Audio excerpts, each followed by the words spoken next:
Hey guys, it's been a few days since last I posted something. Not a whole lot's been happening until today. I think the toughest part sometimes is not having a plan, not knowing what the next steps will be, short term or long term. For the most part, we know short term in the sense that you're gonna go have the scan done, and you have to wait for results. And that's fine, that kind of gets you through the days. But you sort of need that information in order to develop the long term plan. And, not knowing what that long term plan can get a little, I guess, just kind of makes you wonder what's next. And you sit there playing that waiting game. So that can be a hard part, but I guess the fact that I'm still mobile, moving around, eating, you kind of look at those positives and say, hey, everything's okay so far. Met with a new doctor today. He's a neuro-oncologist, and the nice thing about this Dr. Tremont is that he sits down and actually explains, not like the other doctors don't as well too, but he really went into details about certain things, about possible treatment plans and things like that. Again, exactly what route for sure is going to be determined by some MRI scans that I have coming up. Actually, I have 3 tomorrow, and then next week another one. And based on those results, those readings, we determine the best path forward. One possibility is immunotherapy, and then also looking at the possibility of chemotherapy that would go directly to the brain or the spine, but really need those scans to help us determine what's the best route. Because, like they said, you can't just throw everything at it. You may actually cause more damage than good. So, like with anything else, you gotta know for sure, or at least as best as possible.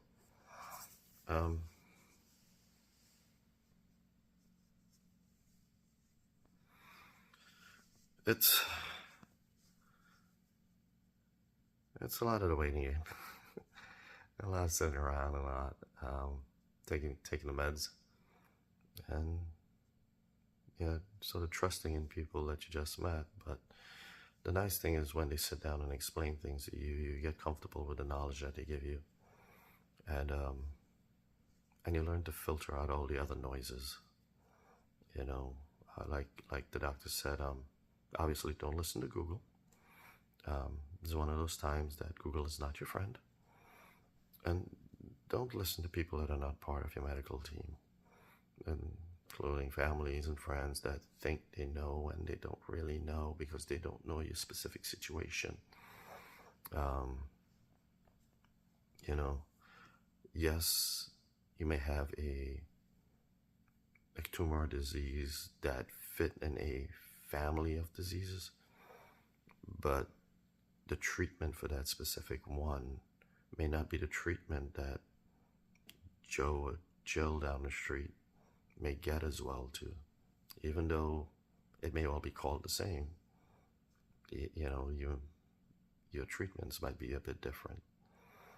So that was one of the things he says. He's like, look, don't listen to, pretty much don't listen to anyone. You have a team of people here. We're working hard, and we're going to get you on the right path. No, yeah, nothing's 100% guaranteed. I mean, we can do everything and,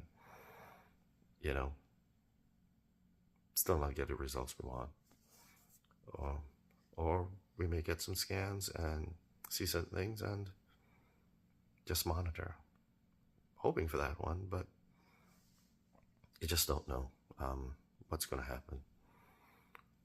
So we're just going to be playing the scan game and waiting game and wait on results and see how things go.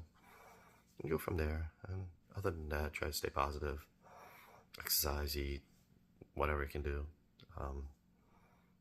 Currently on lockdown in the sense that I'm not allowed to drive. I did not know it was a Florida law that, after seizures, you're supposed to wait a certain amount of time. Now, the doctor does have permission to release you. So it depends. There's a lot that depends, You have to, it depends on how many seizures you had. It depends on what kind of seizures and then what assessment it is. So still on driving restrictions. It's fine. It's fine. It is what it is. It's nice to know that, it's not just random. It's not medication induced or anything like that. They want to play the waiting game, right? These things come out not timed. They can just happen. So there's a period of time where you're not having any seizures. Right? I've only had one when this all started. But as he said, we're just going to hold off and make sure medications, everything are working fine before going forward. Don't know if I should have mentioned that or not. Oh well. Probably mentioned more than I should have mentioned on this thing. It's interesting, like in my last appointment, I recorded most of it, not all of it, and part of me wants to post it up, but at the same time, probably not, so I'll leave that down. There's a lot of chatter, but it's nice to be able to reference back to the information.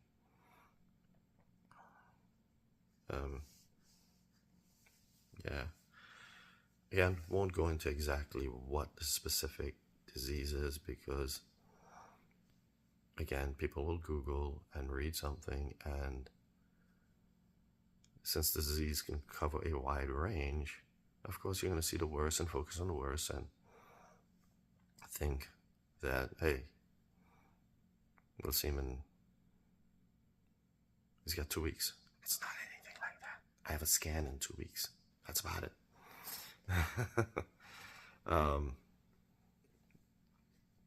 Yeah, so yeah, there's some information obviously I'm not going to post yet, not because I'm afraid to post it, but it's, as much as my doctors say, hey, don't look at Google, people will look at Google or wherever else, and without a experience or a PhD or doctor degree or whatever, come up with assessments and think things that they don't need to be thinking. And then I don't need to hear the noise on that either. So, other than that, everything's groovy. And just going from there. Like I said, tomorrow, I'm going to be laying on an MRI bed for anywhere from an hour and a half to 3 hours, depending on what it is. How long the scans take, I should say. And again, it's more getting information to supply to the doctors so they can come up with a proper path forward. And see what happens. Yeah, there's that part of you that just wants him, like, look, give me everything now, I don't care, I'll take it all in. But like I said, they can't do that because you may actually cause more harm than good. And because of the location of the disease, in the brain, certain things won't cross that blood-brain barrier as easily, or if they do, it may not be, it may cause more damage. So you gotta be careful. One of the things they are looking at is, and maybe I said it's the immunotherapy. But again, you need to wait for scans and tests and see if that's the best path. The doctor did seem to think it as a good option based on some other test results. But like I said, gotta wait for all the numbers to come in and figure out which way to go. But anyhow, other than that, Just trying to stay active and motivated and not just sit around like a sloth. And see what's happening. Um, as usual, anybody has any questions, comments, calls, I'm easy to reach. If you got my number, you can text, email, send a comment. Yeah, go from there. Can't think of anything else. I mean, obviously, I'll try to post one tomorrow from all my scans. It'd be nice if I can record it. I wish I could record all of it actually and just put them out there. But I don't know how the process is for that. I mean, just doing this alone is, yeah. You know, when you start working within the confines of medical and hospital, you got to be careful, I guess. Not that I'm trying to hide anything other than what, you know, people don't need to do research on me as far as looking up Google research. And I do that just to keep the noise out, you know. I don't plan on going anywhere, guys. Plan on annoying people as much as possible for a long time. Yeah, so like I said, got questions, got comments, and feel free to reach out. I'm around. Okay. Talk to you in a bit.